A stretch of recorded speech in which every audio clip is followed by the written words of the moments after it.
Well, eventually do something else. There's a strong breeze in this room. I'll have you know. The fans pointed at the TV. Apparently. God. I had something else I was going to mention. The window's open. They all jump out the window. Essentially. Still going on the close-up. You would think that, like, with something as, like, powerful as space-time manipulation with the Devil Fruit, there'd be way more use out of something like that, instead of on a essentially nothing character like, you know, the Bruno. His cow horns are cute. Ah, fuck, it's the Persona now! Oh, no, it's just Rod Lucci's Devil Fruit mode. I'm not. Nope. I'm not. I agree. The legs. Legs are fucking tiny. I agree. On top of the cheetah, not looking great on a human being either. Still there. No, you know, his hair blowing like that makes sense. They are in the middle of a hurricane after all. Yeah. I mean, really, my hair kind of is a lot like Lucci's. I feel for him with just the back of it floating upwards and not the rest of it from it being so heavy. I understand that feeling. Same. Hey, we got one of the hockey coins. Those are semi-rare, I guess? Question mark? All the hockey coins are the easiest ones to come across. Yeah, there's the gold ones are motherfucker. Luckily, those ones, once you have them, they are yours permanently. So, you know, give and take sort of thing.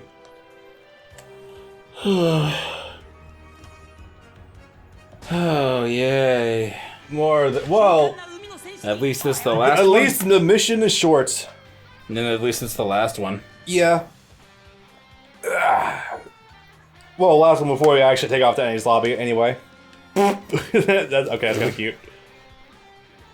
That's creepy. It's adorable in a weird sort of way, but, is Panda Man like an actual One Piece thing, by the way? Yes. Okay. He cameos in other games too, and even creepier way. In One Piece Unlimited Adventure, there are stages that some are underground, some are in volcanoes, as you can cracks and see the magma underneath.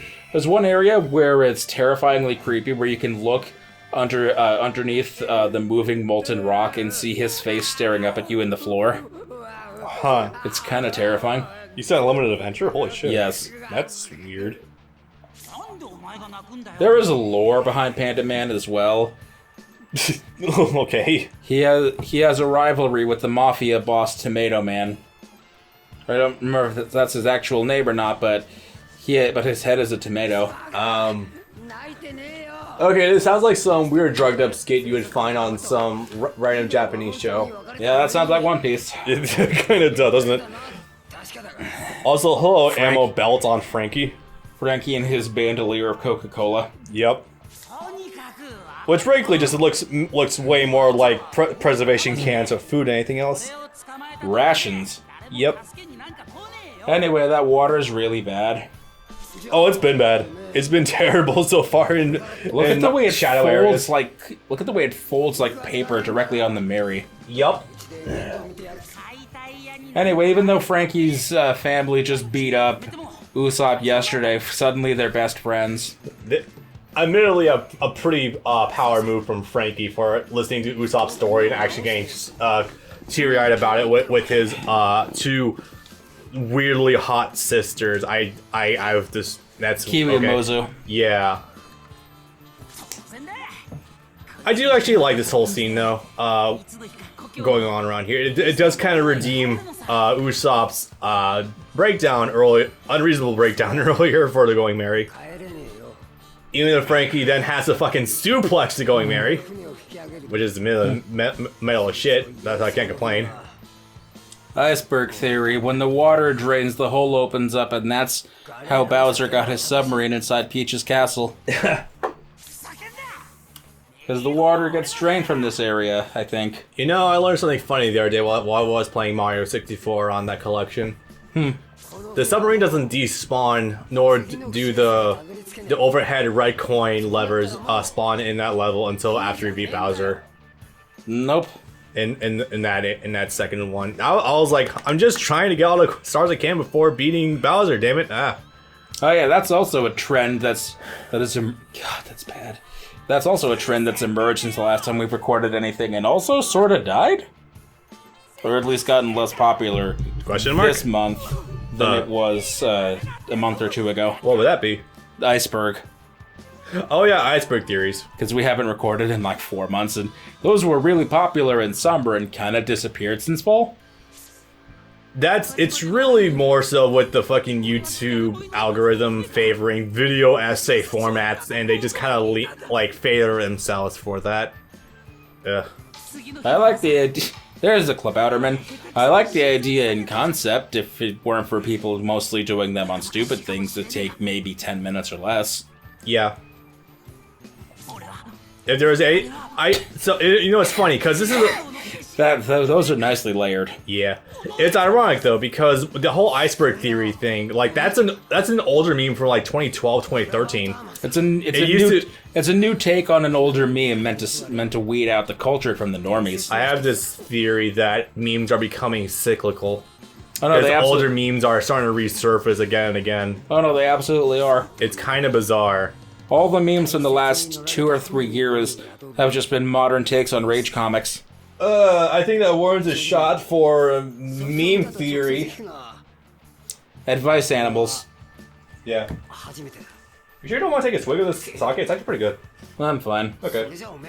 Trust me, I want to be drinking it if I didn't like it. And I like only the fruitiest, girliest drinks. No, I believe you. But yeah, the scene is super heartwarming and really nice. And then, knock knock, here comes the Panther Man. Cheetah Man! God damn it. Well, you got there eventually. Something Axl Rose. Oh yeah, he died recently, I think. Was it him or was it Steven Tyler? Might have been Tyler. Those are not the same bands. Those are not the same bands. No, there was like seemingly over the course of the last 2 weeks, like most 80s hair band members just died off suddenly for some weird reason. And I just had a realization. Yeah? It's an election year where a bunch of celebrities are dying. It's true, though. It is true. It almost happened the first time. It happened in spades the first time. Yeah. This time there have been a few more wrestlers on the docket, too. Actually, it's actually kind of fucked up because like a 26-year-old luchador in Mexico actually just died like last week. I'm like, wait, what the hell, really? Yeah, 2 chops to the chest and just suffered a heart attack. A 26-year-old man had a heart attack. Jeez. That's, yeah. Is it tragically funny or just in poor taste that Twitter got really confused like a month ago when they saw the hashtag RIP Kamala Harris in regards to the wrestler James Kamala Harris? Oh yeah, that. No, I won't fault him for that because that's a wrestler from well before my time, so I don't blame them really. But yeah, that was rough though. He was big in the '80s, relatively speaking, anyway. Oh hey, you've always won a level. Go figure. Yeah, this. So much more of this being rough. God, man, Andrew Gordon move like that actually pretty good. Yes, he actually fucking Rob Lucci does have a ram-ass grapple move on his Panther form. It's great. I think he's always. My issue with this is that he doesn't have access to the hybrid form. Nope. Which he did, but nah. Seems like that would make for a great awakening move. Here you go. If for a character you would think would be perceived as a power type or a speed type, nah, sky type because lol skywalk. Yeah. They still haven't made Kaku playable. My God, you're right. Right. Oh, how did we not mention that? Oh, there's a significant amount of characters actually cut in this game. I mean, we kind of did earlier with Enaru. We implied it, but there was also quite a few more others that were actually cut on top of that. Garp's gone. Garp, Enaru, Moria, Perona, Kuma. Yep, Kuma.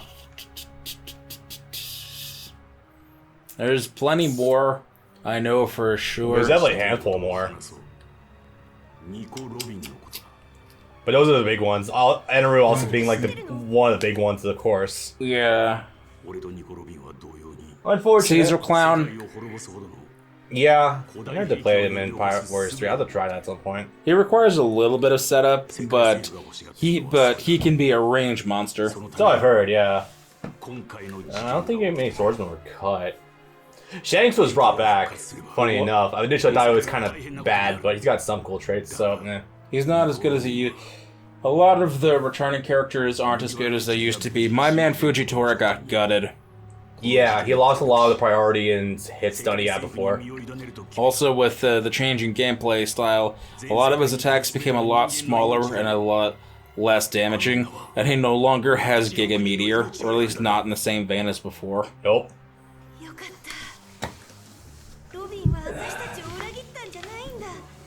So luckily, since Iceberg wasn't killed off, he's able to spill the beans on some of the things that Robin knows about. I think this is actually where it's revealed that she knows about the plans for Neptune? No. Pluton. Pluton, no, she doesn't know it, but she can read it and decipher it, and that's one of the big reasons why the military wants her dead. Well, that, and she was also learning some stuff about the Void Sentry, and that seems to be a bigger issue than, you know, a nuke that can kill people. They wanted to use her briefly and then kill her. This isn't the first mention of Pluton either. Remember, the reason why Crocodile wanted to take over Alabasta to get the poneglyph for it. To get the poneglyph that detail Pluton. And then she said that that it only contained a history lesson, even though it did actually for real talk about Pluton and where you can find it. Oops. So I actually did remember that. I was like, what the hell was written on that poneglyph again? I have no idea. I don't care about this worthless country's history. I just want to find out about Pluton. But sorry, I don't know what to tell you. Well, then you're useless to me. Fucking die. Well, what if you find another poneglyph that might tell you about Pluton? Lol. No, we can't Rocket go that Man. deep. Yeah, that looks hilarious. The train still looks absolutely hilarious. That was the regular sea train is called the Puffing Tom, in honor of Tom. Yeah. The backup train that isn't sanctioned for proper use is called the Rocket Man. And it's very goddamn fast. Zoro, cut the train in half. Got it, boss. Wait, what? Oh yeah, this also leads to something that we hate.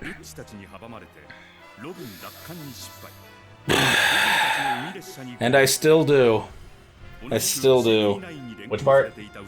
The part where, for no reason and only a matter of hours with no time to train, everyone got major power-ups that was never displayed previously. Because when would they have had the Sanji especially? Because he lost to Bruno on the train, yet like 4 or 5 hours later when he's fighting Jabra, he has the power to beat up someone that, according to Fukuro's power ranking thing, is like 3 times as strong as him. Yeah.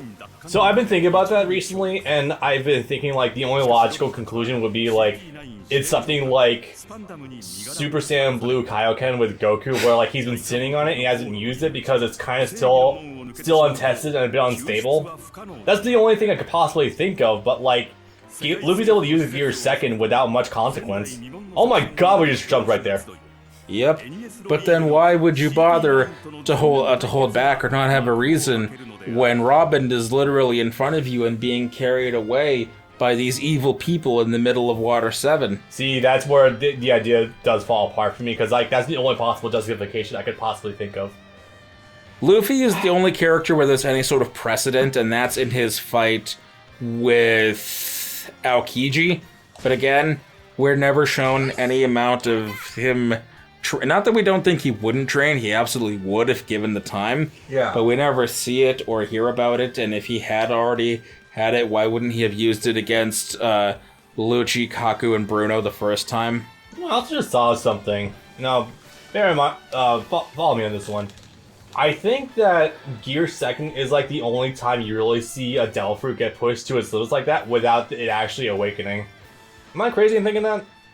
Because, like, you don't see Logia users go through something like that, and you don't see, like, I don't know, Buggy using, like, advanced versions of his Chop Chop Fruit or anything. I don't know where you would go with something like the Chop Chop Fruit unless you want unless you want to be cut down to like the molecular level, in which case that could be pretty funny. Yeah, no, you're mostly right, Yeah. insofar as I can remember. I mean, like, Doflamingo And then obviously pushed his Devil Fruit pretty far. And then the fucking Devil Fruit Awakening was a bullshit countermeasure to everyone having armament hockey. Oh wait, now they can put up a fight again after all. But even then, like, so far, it's only shown that awakening that awakening Devil Fruits can only, like, affect the environment around them and turn them into what you can turn yourself into. Doflamingo with the turning other things into threads, Kamakura turning other things into mochi, etc. Which is hilarious! Katakuri and his Devil Fruit. What category is it? The answer is yes. It was first. I don't remember which one it was first and which one it ended up as, but at I think one it point, started Logia, right? Or no, it started Paramecia, right? it was considered a special paramecia in the first time it was mentioned, and then a couple chapters later, it's like, this is my Logia power. Yeah, because like the initial explanation was that it's Paramecia, but his observation hockey is so good he can warp his body to automatically dodge enemy attacks. But then it's like, nah, it's just Logia where the attack just passes right through. But then that would mean that armament hockey works better against you. What the fuck is it, dude? I'm also not crazy on the subspecies of Devil Fruits either. Special Paramecia, Mythical Zoans. I've never even heard of that one before. Like, I heard Mythical Zone for, like, the dragon that Kaido is, but I didn't hear about Special Paramecia. I don't worry. I'm gonna have to actually look that up. I don't remember. That's okay. That's like deeper lore. Special Paramecia offhand. The primary example of a Mythical Zoan is Marco's Phoenix Fruit. It has the ability to do stuff with fire, even though he's a bird and not actually a fire type. Okay, yeah. I don't think there's a side category for Zoans. Logia, but I could be wrong. Special Paramecia. Let's have a look. By the way, I do actually kind of like this map, except for when you had to explore like the side pathways because they're really fucking tiny. All right, let's see. What were we sticking with? Special parallelograms. Okay.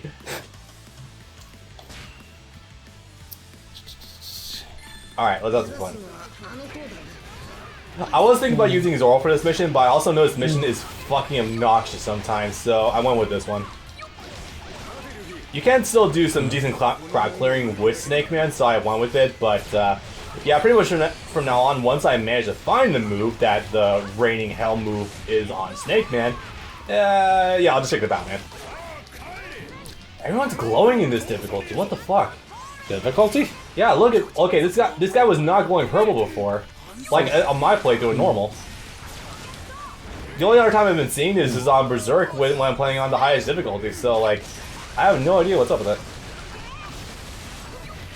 1, 2, 3, 4, 5, 6, 7, 8. 4,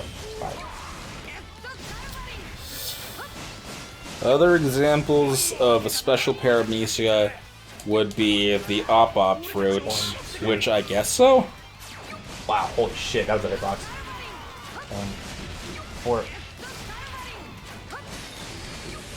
5. Oh boy, that thing really woke up now. 6.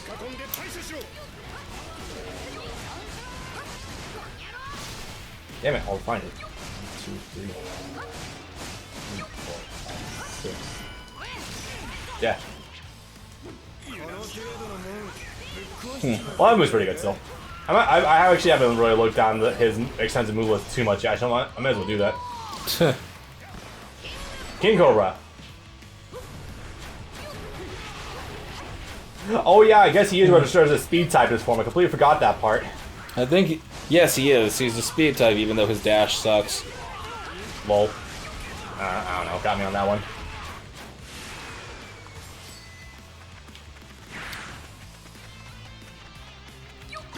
If I can also point something else out that's kind of funny, is that originally Gear Third had some heavy like restrictions put on top of it, where like if you, once you use it after it's deactivated, Luffy's revert to a very small size for an extended period of time, or rather just a small period of time. Gear Fourth, it's like isn't the only like punishment that he can't use hockey for a little bit.